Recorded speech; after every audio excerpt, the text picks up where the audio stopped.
हम लोग ये पार्ट 4 देख रहे हैं क्लास 8 का ज्योग्राफी का chapter 2 land soil water natural vegetation and wild life resources का। जो हम लोग लैंड ऑलरेडी पार्ट 1 में देख चुके थे, पार्ट 2 में लैंड यूज देख चुके थे और पार्ट 3 में हम लोग देखे थे कंजर्वेशन ऑफ लैंड सॉइल। और आज हम लोग देख रहे हैं सॉइल। सॉइल के बारे में यहाँ देखते हुए जैसे अगर नोट्स होगा तो यहाँ देख रहे हैं कि सॉइल किसे कहते हैं, सॉइल है क्या चीज़। तो द थीन लेयर ऑफ, जो पतला लेयर है, thin layer of granny substances मैंने जो दानेदार से सब्सटेंसेस होता है, जो दानेदार सब्सटेंसेस होता है, covering the surface of the earth is called soil. उसी को हम लोग सॉइल कहते हैं, जो मैंने ऊपर में सबसे बड़ा पार्ट होता है। और वो जो soil is made up of the organic matter, और ऑर्गेनिक मैटर जैसे होता है तो सबसे ऊपरी भाग होता है सॉइल का, जिसको हम लोग ओ होरिजन कहते हैं। अभी बुक में भी इसको दिखा देते हैं आपको। और जो minerals and weather rock found in the earth. Weather rock क्या होता है, अगर कोई पत्थर है, अगर जैसे पत्थर से या कहीं पर भी पहाड़ है तो विंड से, हवा से या फिर पानी से, वाटर से, ये दोनों से वो मतलब कि टूट जाता है, तो टूटने को ही हम लोग वेदरिंग कहते हैं। The right mix of minerals and organic matter make the soil fertile. Soil जो है किस तरह से फर्टाइल होगा, कितना फर्टाइल होगा, ये डिपेंड करता है उसका मिनरल पर, कि वो कितना मिक्स करता है, उसके ऑर्गेनिक मैटर पर, कि कितना ऑर्गेनिक मैटर जो हम बोले कि हॉरिजॉन वो है तो वहाँ पर होगा। तो हम लोग तो ये इसको देखते हैं। और फैक्टर्स क्या क्या हो सकता है किसी भी सॉइल फॉर्मेशन का। सॉइल जो फॉर्मेशन होता है उससे पहले हम लोग सॉइल को देखते हैं कि सॉइल है क्या चीज़।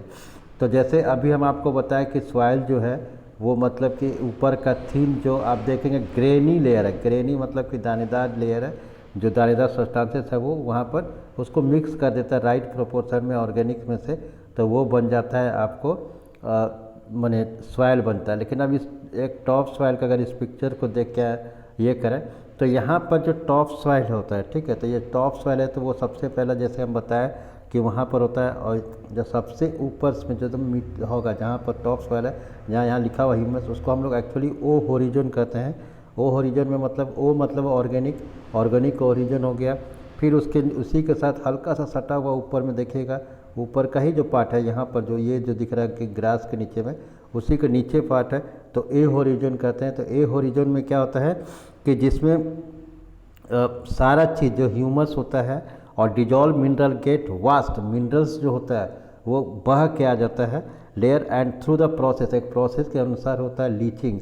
तो लीचिंग का एक्चुअली मीनिंग है LEACHING, घुल कर मिल जाना। जो मिनरल्स आता है, कोई मिनरल्स होता है तो वो जो मिट्टी जो है वहाँ पर जाके घुल के मिल जाता है, तो वहीं से बनता है वो मतलब कि ये क्या कहते हैं, मतलब कि सॉइल बनता है। अब उसके नीचे जो होता है माने कि जो सबसे नीचे सी होता है, तो उसके नीचे जैसे यहाँ सब सॉइल हो गया विथ सैंड और माने कंकड़ कम नमक, ये सिल्ट जो पत्थर आता है मिट्टी मिला के।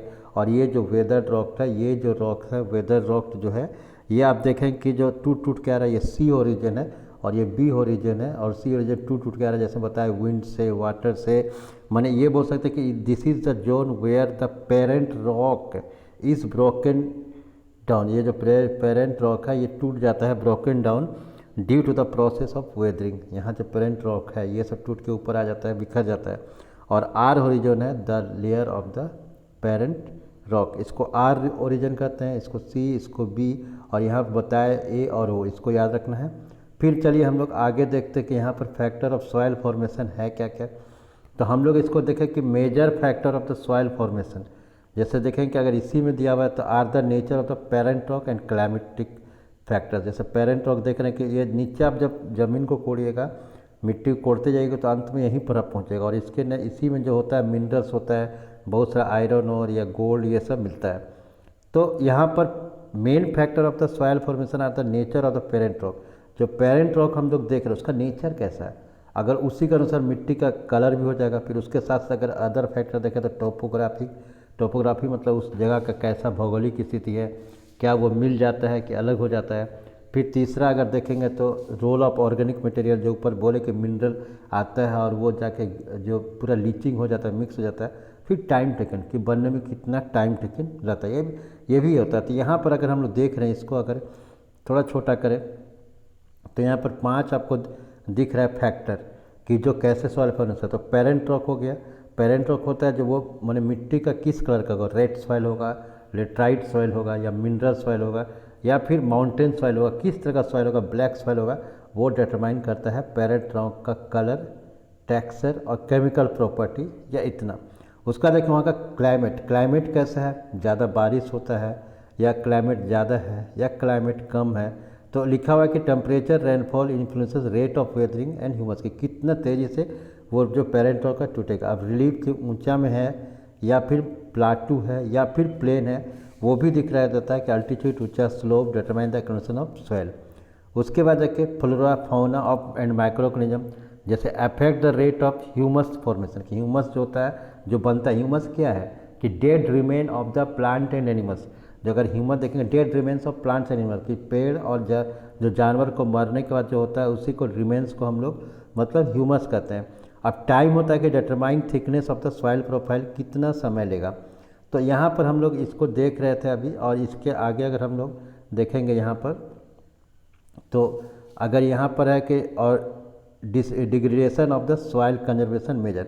अब यहाँ पर हम लोग पहले फिर से नोट्स में आते हैं, नोट्स में आएंगे तो ऑलरेडी इसको आप इसको याद रखना है कि factor of the soil formation, nature of the parent rock, top climate, topography, time and role of organic material. अब हम लोग जो देख रहे थे डिग्रेडेशन ऑफ सॉइल, कि सॉइल कैसे डिग्रेडेशन होता है, कैसे सॉइल मैंने बहने लगता है, गोली इरोजन होता है, बहुत सारी इरोजन होता है।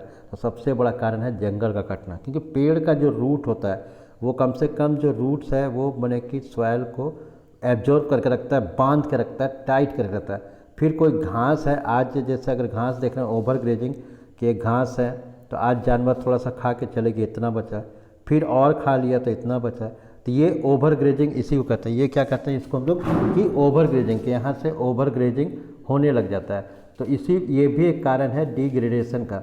फिर over use of chemical fertiliser and pesticide, हम पहले ही बताएं कि अगर ऊपर से जब केमिकल फर्टिलाइजर ज़्यादा यूज करिएगा तो जो सॉइल का फर्टिलिटी रेट है वो गिरते रहता है। अगर आज हम ये 100 kg अगर फर्टिलाइजर डाल रहे हैं तो नेक्स्ट सीजन में मोर देन 100 kg हमको फर्टिलाइजर जाना होगा, तब वो मेंटेन रहेगा।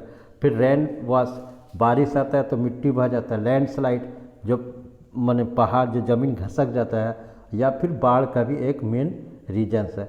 अब हम लोग इसको देख रहे हैं कि सॉइल कंजर्वेशन, अगले वीडियो में हम लोग देखेंगे सॉइल कंजर्वेशन।